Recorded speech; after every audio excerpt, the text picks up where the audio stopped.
Hey, welcome back to Smoky Ribs. I'm Russ Jones. It is the Mardi Gras time of the year once again down here in South Mississippi, all over Louisiana. And one of the first things that come to mind with me when I think of Mardi Gras is king cake.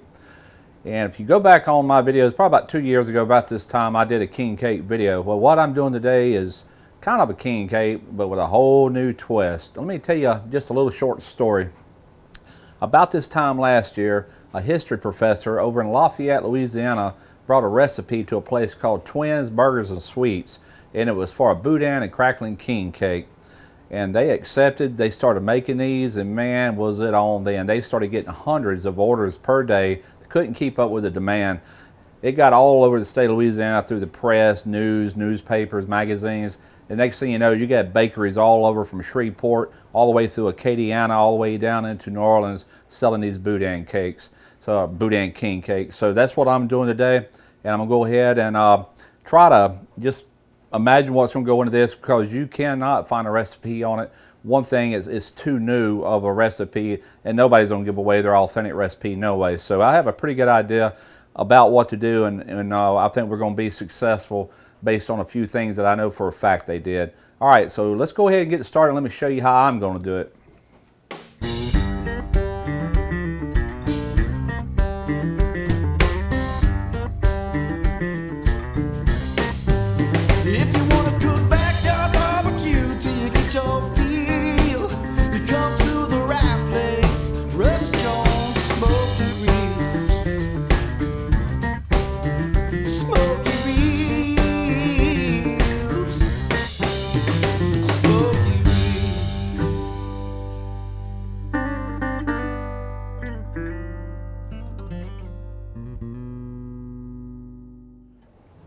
Going to get started by making a dough for this Boudin King Cake. We're going to start off with 1/2 cup of warm water.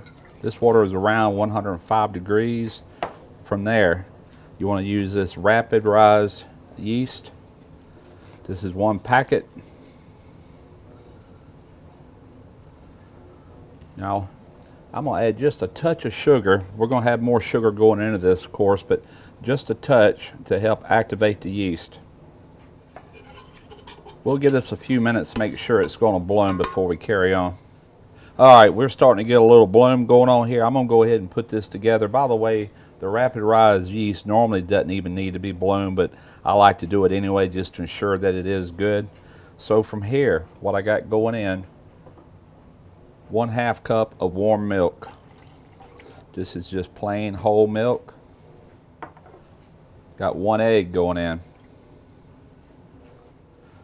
Going to put the remainder of this sugar. It's 1/3 cup total. 1 teaspoon of salt.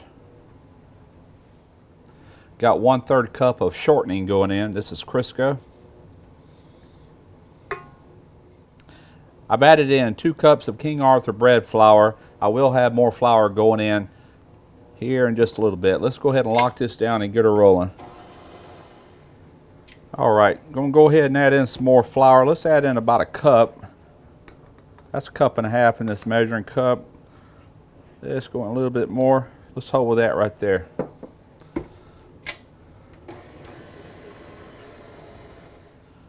Gonna go in with about 3/4 of another cup. This should about do it. Put it on low speed. All right, that's looking pretty good. We're gonna let this knead for around 5 minutes.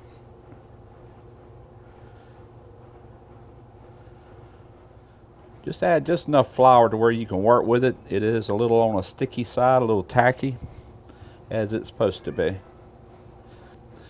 You want to form this into one big dough ball.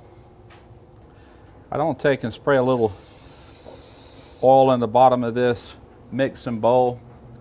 We're going to return this back into the same bowl.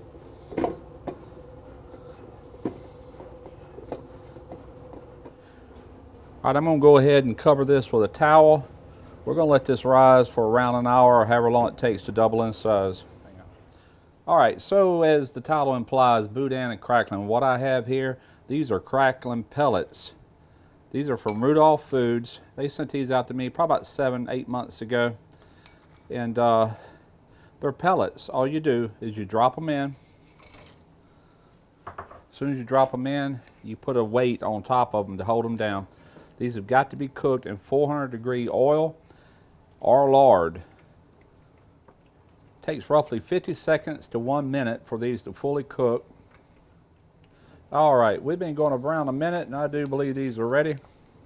I'm going to take and ladle these right over into this basket. All right, there is our cracklings. Like I said, this is about as fresh as you're going to get.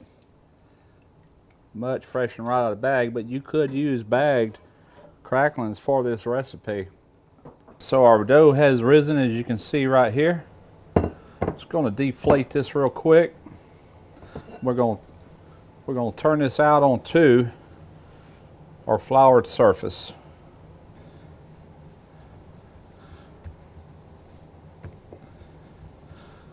Put your little flour on your rolling pin. We're just going to roll this out. You want a long rectangular shape, about 1/8 of an inch thick. All right, we're looking pretty good. This is about the length I'm looking for. We're just going to go ahead and guesstimate about the center of this and cut it in half. All right, I've got my mixture, my Boudin mixture, packed in one of these guns here. This is a pastry gun. And as you can see, I don't have a nozzle. I'm going the full bead right here. So we're going to start right here on the end.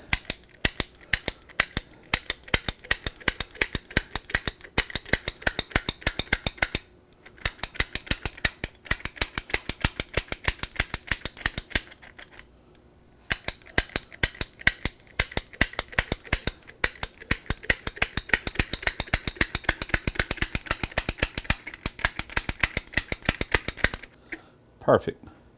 And just so you know, that is around 4.5 lengths of Boudin. Now, the Boudin that I used in this was store-bought. If you want to make it homemade, please go check out my video that I made on Boudin balls. I make a homemade Boudin, and it makes a lot of it. If you want to spit out a lot of these, you'll be better off doing the Boudin that I did in the Boudin balls video. If you're only going to do 1 or 2, you're better off just going to buy your links of Boudin. If you can't find Boudin in your supermarket, I will have links in the description box where you can find Boudin. Very important note, the Boudin that I show making Boudin balls is fully cooked before I ever fried it into balls.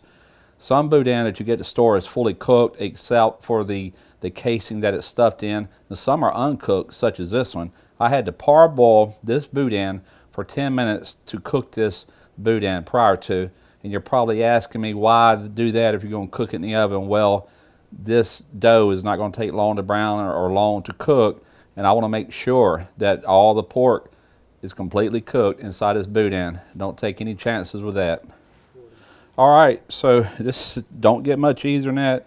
Just fold this over your Boudin, roll it up, there you go. Make you a circle into it. Paint your ends right here together. This is not going to look perfect here. And there you go. I'm going to transfer this to a pan lined with parchment paper. We're going to bake this at 375 degrees until golden brown. That really turned out good. I'm going to let this cool down just a little bit. We're going to transfer it to a platter. I'm going to show you what's next. All right, so I'm going to take steams and I'm going to start drizzling this all over our Boudin cake here, our Boudin King Cake. I'm going to probably go over this at least twice, maybe 3 times.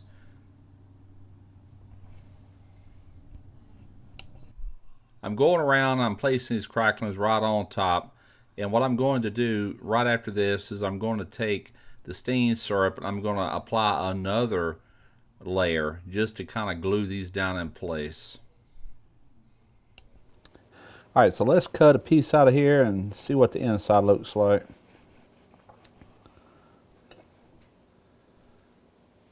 Look at that. Oh, that looks good. All right, time for a taste test. Let's see what all the hype's about. All right, so let me get me some on a fork. See how this is.